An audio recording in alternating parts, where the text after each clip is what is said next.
You would not even see the great classes of organized organic life. What you would see instead is a gene swarm, a language frenzy, the coding of meaning in genes, in words, in architectonic productions, in poetry. What is happening on this planet is the self-reflecting genesis of communication for itself. It is language somehow that is loose in our species, on our planet, within and without the flying saucer. So communication, which we take astonishingly for granted, considering the very basic kinds of needs that we communicate to each other, is actually the great frontier of our spiritual becoming. It seems to have passed right by us that we already possess a form of telepathy. That the miracle of communication involves the fact that I make small mouth noises and you instantaneously consult the culturally sanctioned dictionary, and out of your dictionary you construct a map of my linguistic intent, and then through a series of grunts and nods we assure each other that we know what we mean. So in a sense, I said this afternoon that the UFO was here to confound us, to confound science.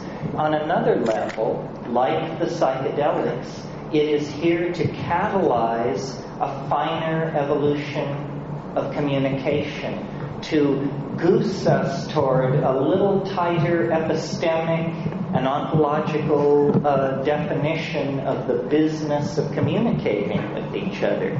If we could refine our channels of communication, we would coalesce into the kind of omnipotent, extra-worldly organism that we anticipate in our vision of the flying saucer. So I think really the flying saucer has become the guiding image of our own cultural evolution. We are going to live in the imagination.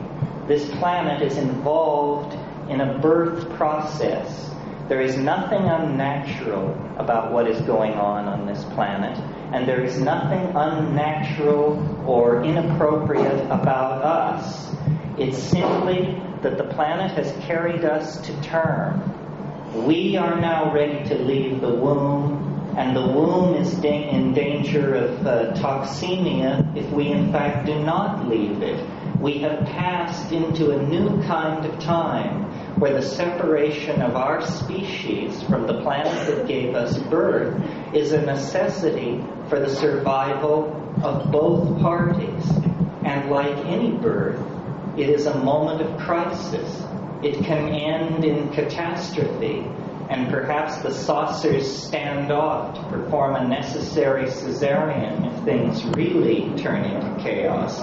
Many contactees report an apocalyptic scenario involving the saucers taking everybody away in the wake or in the imminence of a thermonuclear exchange.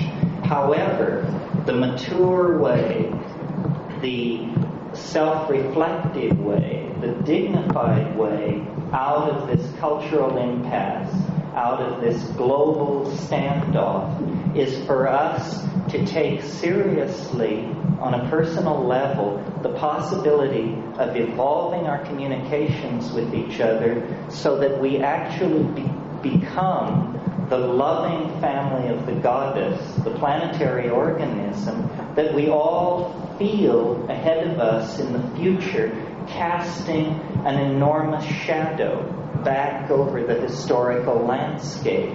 Eventually, and when is up to us, it will no longer be a higher dimensional object throwing a shadow into the flat dimensions of history.